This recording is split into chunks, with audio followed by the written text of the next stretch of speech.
Välkommen dans Norden.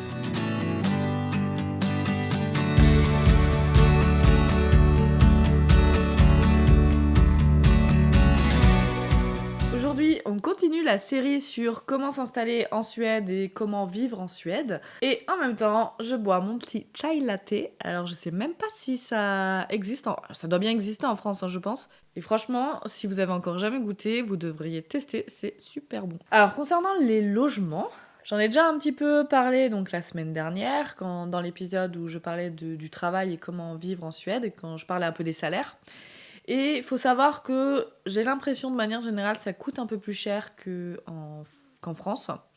Et c'est un peu compliqué quand même de se loger. Alors là, je parle pas si vous êtes étudiant. Parce que en tant qu'étudiant, il y a des organismes un peu comme le Crous, mais en version plus développée. Alors moi, je parle dans l'université où je suis, dans le sud, à Lund Université.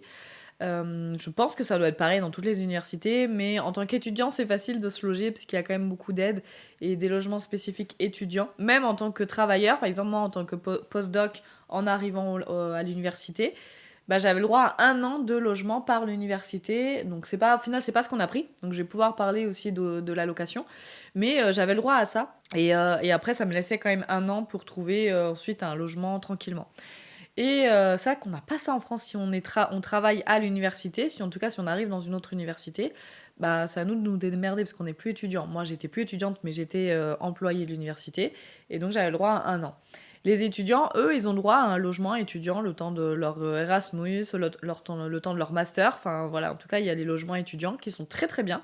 C'est des vrais appartements en colocation avec d'autres étudiants, mais c'est des vrais appartements. C'est pas comme le Crous où on est une espèce de petite chambre. Alors peut-être que ça existe.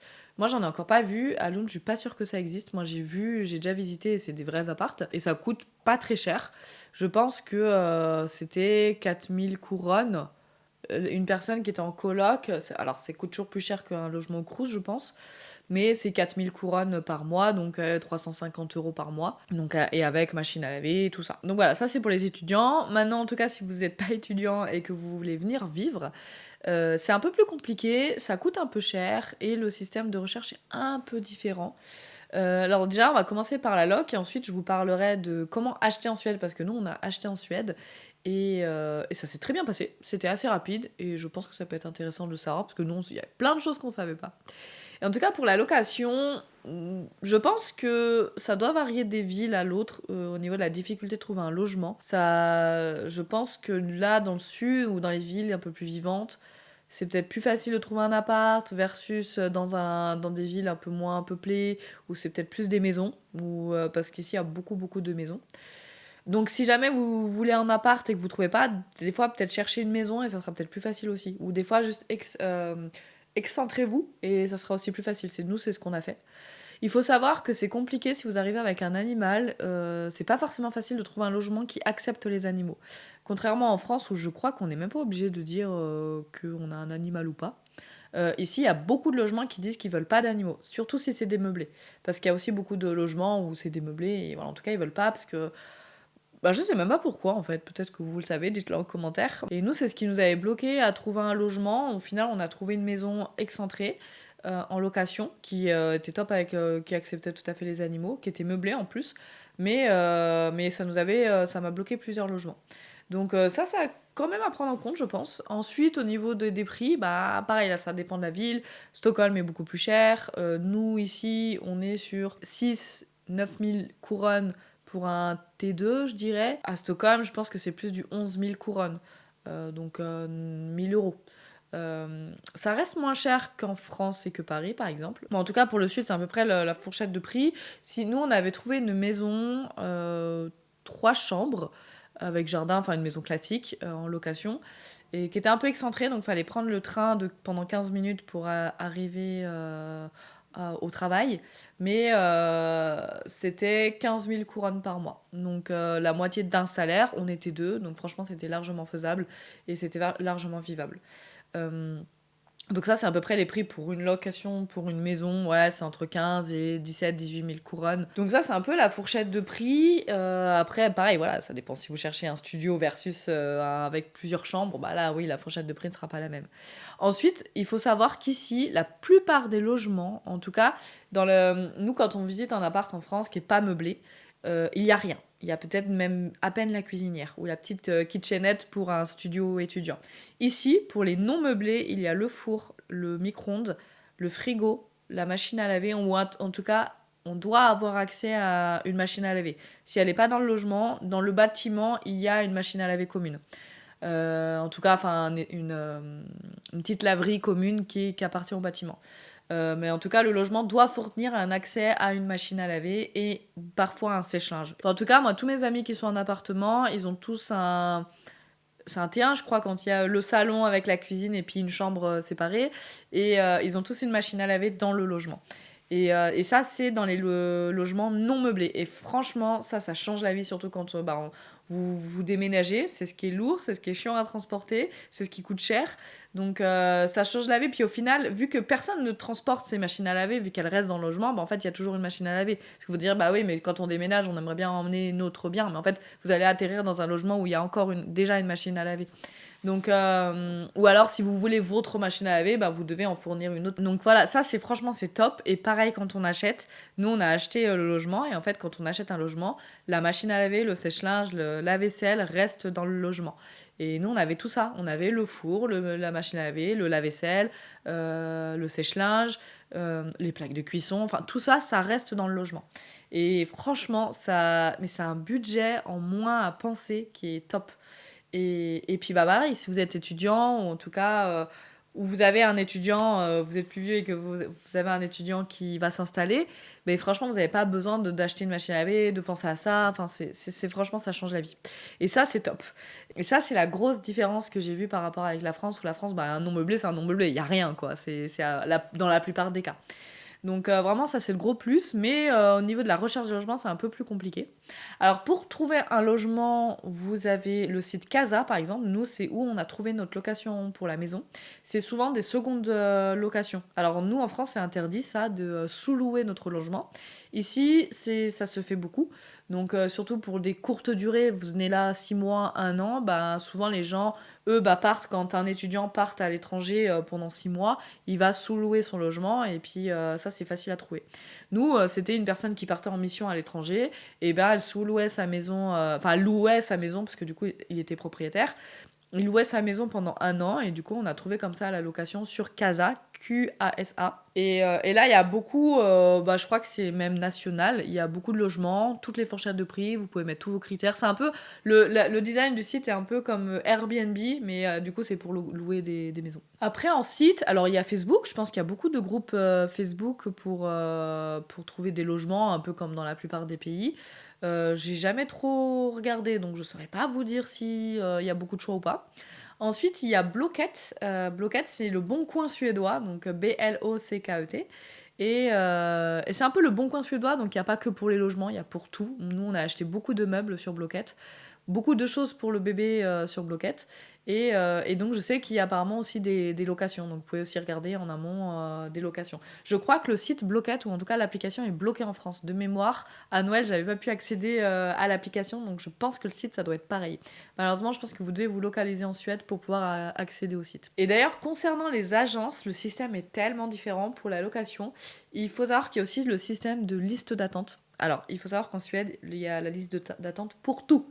Vous appelez pour le médecin, vous avez, voilà, je sais pas, une fois je m'étais coupé le doigt, je devais aller voir le médecin, je devais donc aller à l'hôpital. Vous n'arrivez pas à l'hôpital comme ça, c'est vous les appelez, vous êtes sur une liste d'attente. Une fois que vous êtes arrivé à votre numéro, là vous pouvez dire le pourquoi du comment. Vous appelez, donc moi j'appelais, pareil si j'avais un souci avec la grossesse. Si vous appelez l'administration, vous avez une question concernant vos jours de congé, vous appelez, vous êtes sur les attentes. En magasin, il y a toujours ce système de tickets où vous attendez, en fait vous n'êtes pas à la queue, et ça franchement j'en reviendrai mais c'est top, mais il y a toujours ce système de tickets, de file d'attente, et c'est pareil pour les logements. En fait il y a un système de file d'attente, et donc si jamais vous envisagez de venir vous installer en Suède, mais de pas d'acheter tout de suite, parce que donc nous je l'ai pas fait parce que nous on a acheté assez rapidement, mais si vous voulez vous installer, mais vous, je sais pas, pendant 5-10 ans vous voulez pas acheter, inscrivez-vous tout de suite sur les listes d'attente pour les logements. Parce que souvent, en premier logement, les gens ont une sous-location, parce que c'est des courtes durées.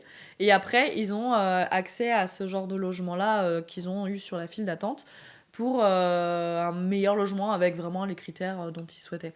Et en fait, ce système de file d'attente, souvent, on attend des années avant d'avoir le logement que l'on veut. Lorsque vous voyez un logement qui vous intéresse, donc vous postulez. Si vous avez suffisamment de points, en fait, ça va être la personne qui aura le plus de points qui sera attribuée à ce logement-là.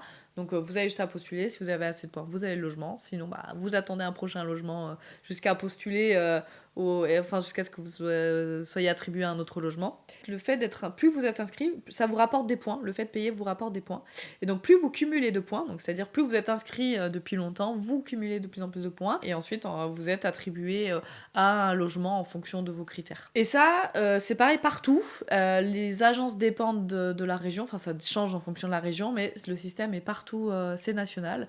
Et je sais qu'on m'avait conseillé de m'inscrire très très rapidement dès le début, dès que vous le savez, en fait, de s'inscrire sur la liste d'attente pour avoir le logement ensuite que vous voulez. Donc voilà, donc ça c'est un peu la location, comment ça se passe en Suède. Et ensuite il y a l'achat, si vous désirez acheter une maison, ou peut-être même plus tard, enfin, en tout cas c'est très facile d'acheter. En tout cas, quand je compare avec nos amis en France, en tout cas c'est plus facile d'avoir un prêt, je trouve. En tout cas pour nous ça a été très simple. Pas de souci, pourtant j'avais un contrat que de 2 ans. J'étais employée par l'université que pour 2 ans à ce moment-là. Et donc j'avais un CDD. Et ben aucun souci, ça nous a jamais posé de problème d'avoir le prêt. Et donc en fait, ici ça marche à peu près différemment. En France, généralement vous marchez avec un agent immobilier et l'agent immobilier va vous proposer des logements.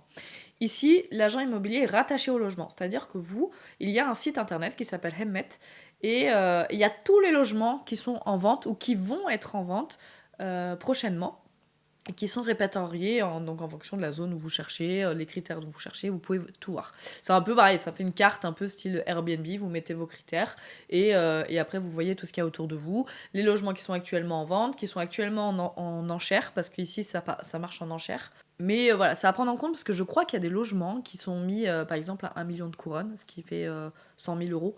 Et en fait, des fois, ils sont vendus 3 millions de couronnes, donc 300 000 euros, parce qu'en fait, les gens ont surenchéri sur le logement.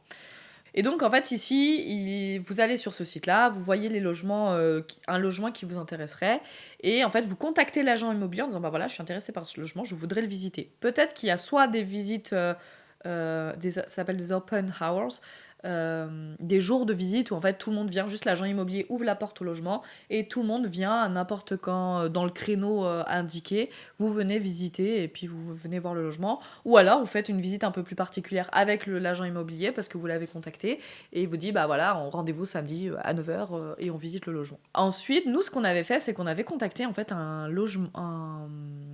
agent immobilier. On savait pas du tout par où commencer. On était là, on voudrait acheter, mais on ne sait pas par où commencer. On avait contacté un agent immobilier. Et en fait, il nous a fait un rendez-vous où il nous informait un peu tout.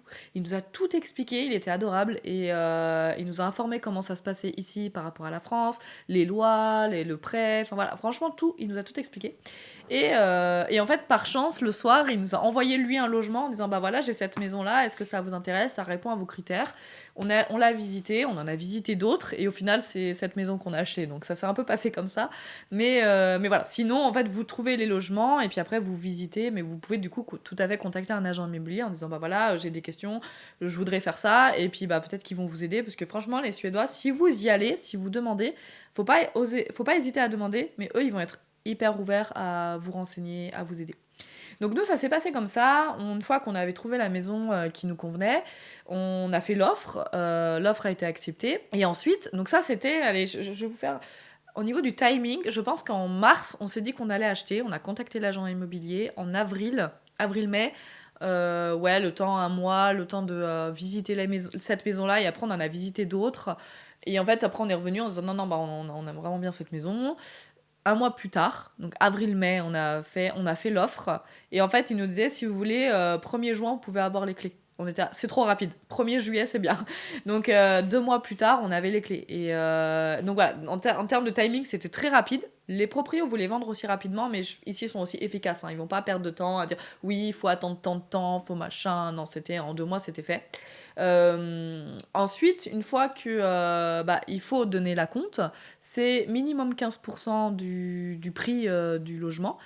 Je sais plus si c'est 15% du prix du prêt. Ah oui, et il faut compter aussi les frais de banque, c'est l'équivalent aux frais de notaire.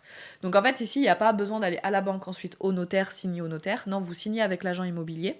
Mais il y a des frais quand même qui marchent. En fait, l'agent immobilier fonctionne avec la banque.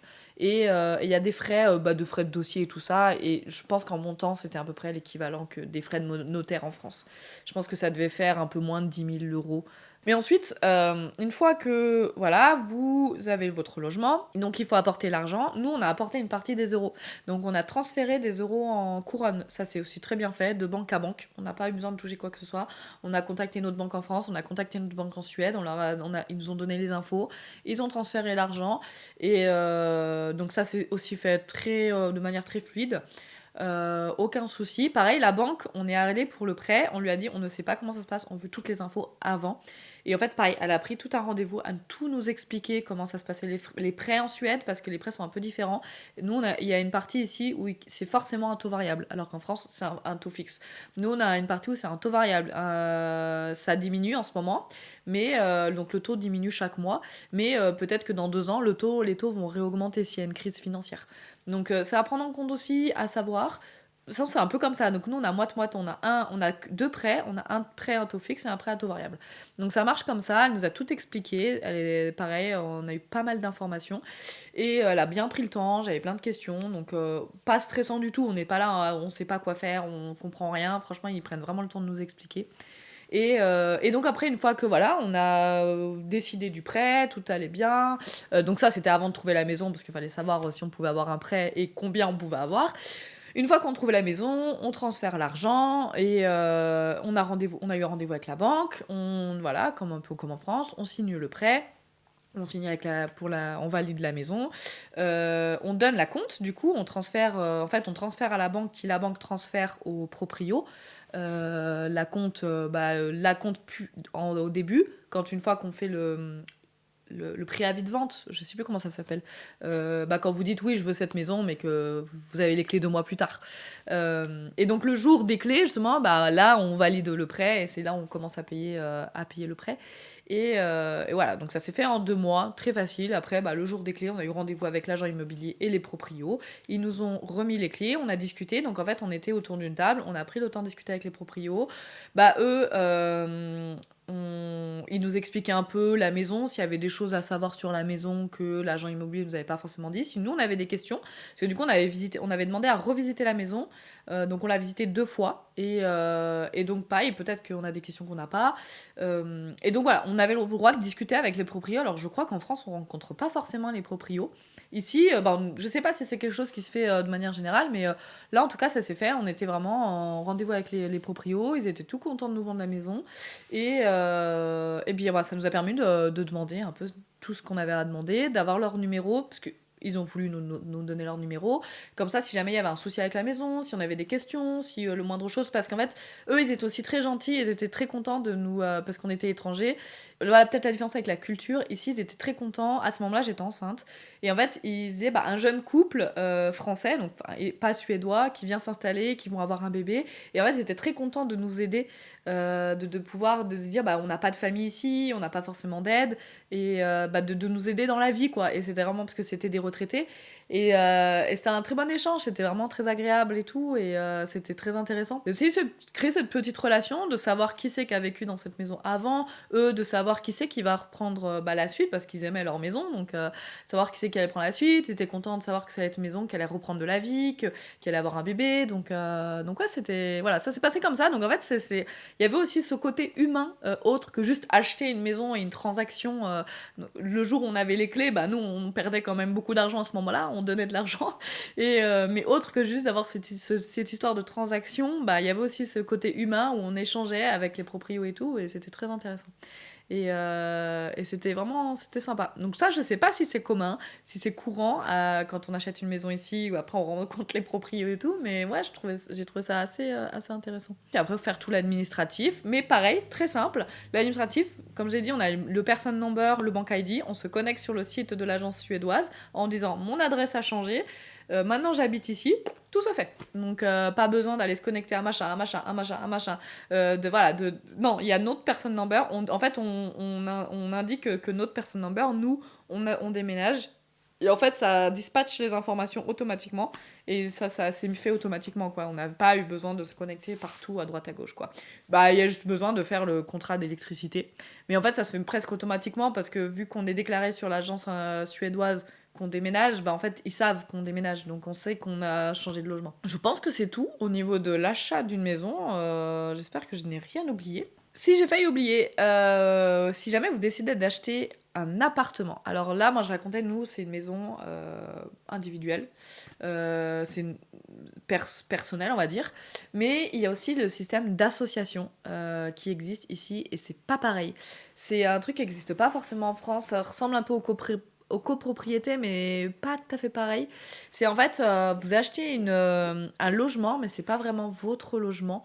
C'est pas vraiment une location, mais c'est pas vraiment un achat où c'est votre logement et vous faites.